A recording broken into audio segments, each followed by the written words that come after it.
How does it feel to be back in civilization after so long? The smell of street food, the flickering glow of corner store sign lights, the endless footfalls of people going about their lives. Is this where you belong? And all the work is work for this, to maintain this municipal pinnacle of sane and orderly society? Or do I have it backwards, and you belong out there, dragging screaming lunatics away to isolated institutions? My love, do you hunt to live, or do you live to hunt?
Of course, today you are here to hunt, but I remember when you lived here, when I lived here, when we lived here.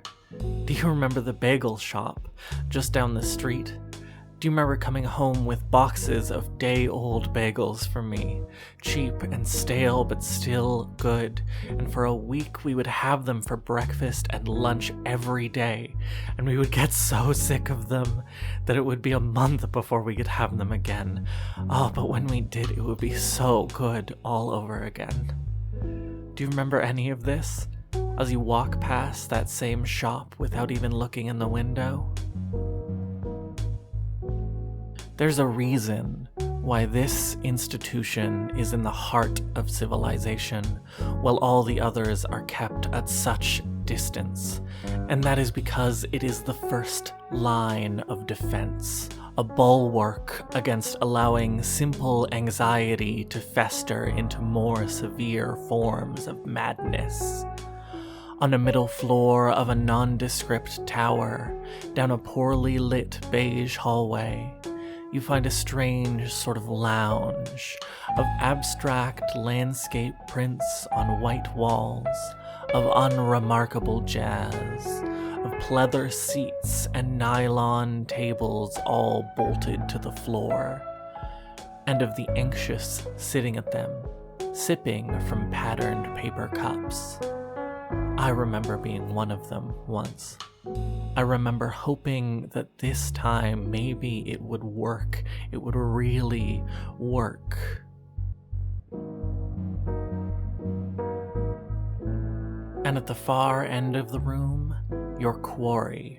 Behind a counter, the warden, a twitching thing of metal and flesh and feathers, its many limbs darting across shelves, grabbing bottles of pills and tonics and tinctures and powders and oils, making of them frothy mixtures that it serves to its anxious clientele. Do you think it's strange that they keep this one on such public display? To have such a horrific thing so easily visible? Do you think they see it as some sort of display of strength, something aspirational?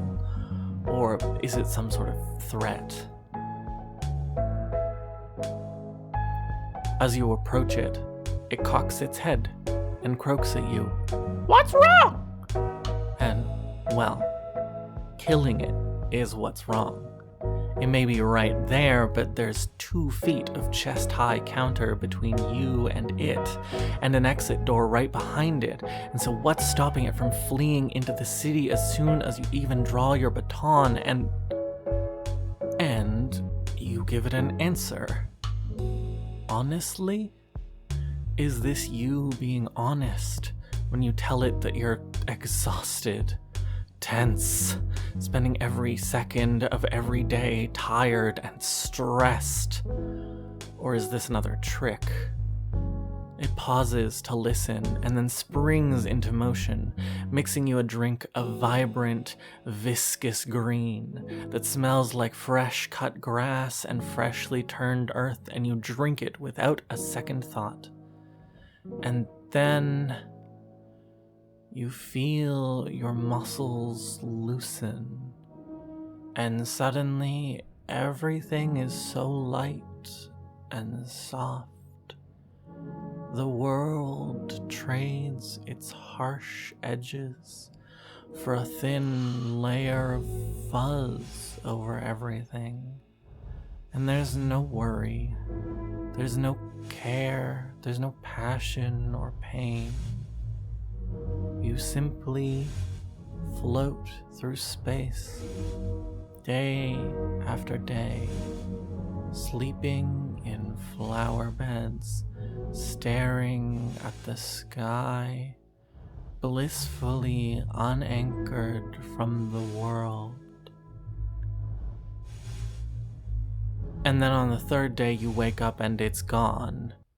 Everything is as it was, and the task is still there. Was it nice to forget for a while? What's wrong? The thing croaks at your return. And this time you tell it that you're afraid, that the work is too much, that you won't be able to do it, that you won't have the strength of will, the focus to carry it through, that your heart might distract you from what you know you need to do. Is that one true? Is what I've asked too much for you? The warden mixes you another drink, this one perfectly clear, smelling of metal and salt. And when you drink it, a shock of cold runs through your body, and you can feel feeling drain from you, life losing its subjectivity, becoming a crisp picture of realism.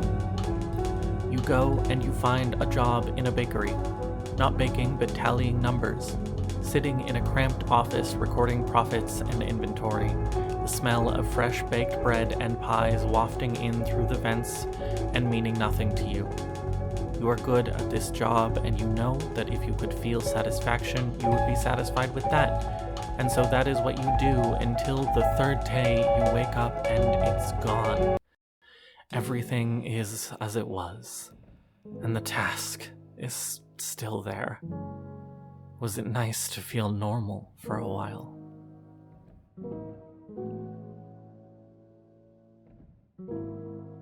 What's wrong? The thing says to you a third time. And finally, you tell it something that I hope is true. I hope so badly that you do feel this way.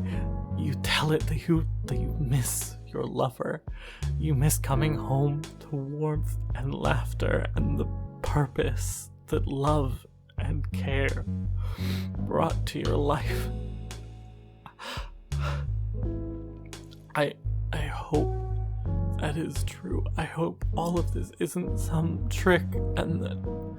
Anyway, the thing mixes you another drink, dark, amber, and bubbling, and smelling of rich, sizzling meat. And this one fills you and also leaves you so hungry for sensation and pleasure. And so you go to a basement club where we used to meet, and you revel in the bass of the music and the cold of the drinks and the heat of the food and the dancing with someone who holds your body close to hers, and she brings you home to hold you even closer and let you revel in her and life becomes a cornucopia of simple delights that all feel so good, until on the third day you wake up and it's gone. Everything is as it was, and the task is still there. And she's gone. Did you like her, really? Was she prettier than me? Don't answer that.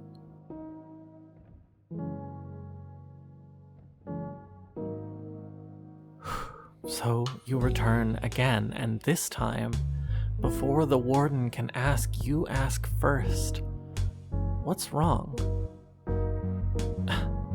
And the thing seems taken aback for a moment, confused, almost scared. But you approach it with an openness, an understanding that I have never seen you carry. And now I see your ploy. Was any of it true? Did you mean anything you said? You succeed, of course. The thing relaxes as much as a thing like it can, and answers your question in a voice of squawks and chirps, laying its sorrows upon you. I can't imagine you understand what it says, but you nod along as if you do, as if you care, and you gesture at bottles of pills and tonics, at tinctures and powders and oils, which it gives to you with slightly shaking limbs. And you mix it a drink, and it hesitates. But you smile warmly. So it takes a deep breath in and drinks. A few moments later, it shudders and begins to fall into a deep sleep. Well done, I guess.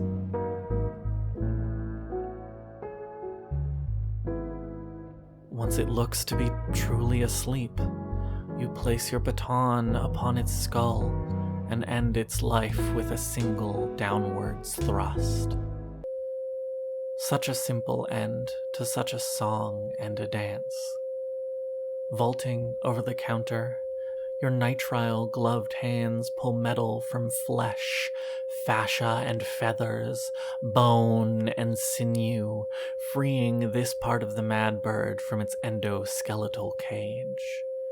This one has the mad bird's lungs, which quicken with fear at the first sign of any threat.